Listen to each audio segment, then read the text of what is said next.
Life of పై. ఈ movie 2012లో అయితే వచ్చింది. ఈ కథ చాలా బాగుంటుంది. సో ఈరోజు వీడియోలో ఈ మూవీ స్టోరీ గురించి తెలుసుకుందాం. సో వీడియోని ఎవరైతే కొత్తవారు చూస్తున్నారో మూవీ స్టోరీస్ కోసం మన ఛానల్ తప్పకుండా సబ్స్క్రైబ్ అయితే చేసుకోండి. ఇక కథ విషయంలోకి వెళ్ళిపోతే పిసిన్ మాలిటర్ పటేల్ పై అని పిలుస్తారు. అతను భారతీయ యంగెస్ట్ మ్యాన్.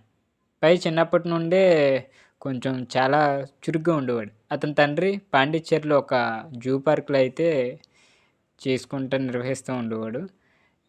చిన్నప్పటి నుంచి పై ఏంటంటే ప్రకృతిపై, జీవజాలాలపై, మతాలపై అట్రాక్ట్ అవుతాడు. హిందూ, క్రైస్తవం, ఇస్లాం మతాలను అనుసరించి అన్ని మతాలను సమానంగా అయితే గౌరవిస్తాడు. సో అప్పుడు రిచర్డ్ పార్కర్ పై చిన్నతనం నుండే ఇక జంతువుల ప్రవర్తనపై అర్థం చేసుకోవడానికి ఇంట్రెస్ట్ చూపిస్తాడు. కానీ అతని తండ్రి ఒక గాఢమైన పాఠాన్ని నేర్పించడానికి ఒక పొరపాటుగా బంగాళాఖాతం పులి, ఈ పులిని చూయించి జంతువులు ప్రమాదకరమైన స్వభావాన్ని అయితే తెలియజేస్తాడు రిచర్డ్ పార్కర్. సో అక్కడే కొన్ని సంఘటనలు జరుగుతాయి. ఓడ ప్రయాణం ప్రమాదం జరిగింది. పై కుటుంబం జంతు ప్రదర్శనశాలను మూసివేసి జంతువులతో కలిసి జపాన్ నుండి కెనడాకి షిప్లో ప్రయాణం చేస్తారు. కానీ షిప్ సముద్రం మధ్యలో ఒక భారీ తుఫాను కారణంగా అది మునిగిపోద్ది. ఇక పై మాత్రమే ఒక చిన్న పడవలో బతికి బయటపడతాడు. ఇక పడవలో తోడుగా జంతువులు ఉంటాయి. ఈ జంతువులు ఏమేమి ఉంటాయంటే జేబ్రా, హైనా, ఓరంగుటాన్, ఇక అంటే తేనుగు, ఇంకా రిచర్డ్ పార్కర్ అంటే పులి, ఇవన్నీ ఉంటాయి. హైనా మొదటగా జేబ్రాను, తర్వాత ఓరంగుటాన్ అయితే చంపేస్తుంది. చివరికి రిచర్డ్ పార్కర్ హైనాను చంపేస్తుంది. ఇకపై రిచర్డ్ పార్కర్ మాత్రమే మిగులుతారు. అప్పుడే బతకడానికి పోరాటం జరిగింది. ఇకపై తన తెలివితేటలతో, సాహసంతో పులితో ఒక విభజన రేఖ అయితే ఏర్పరచుకుంటాడు. పులికి ఆహారం అందించి తను కాపాడుకుంటాడు. ఆహారం, తాగునీరు లేకపోవడంతో సముద్రం చేపలు పట్టి తినడం నేర్చుకుంటాడు. ఇక్కడ కొన్ని అద్భుతమైన సంఘటనలు జరుగుతాయి. ఒకసారి సముద్రంలో ప్రవేశించే జలచారాలను చూసి ఆశ్చర్యానికి గురవుతాడు.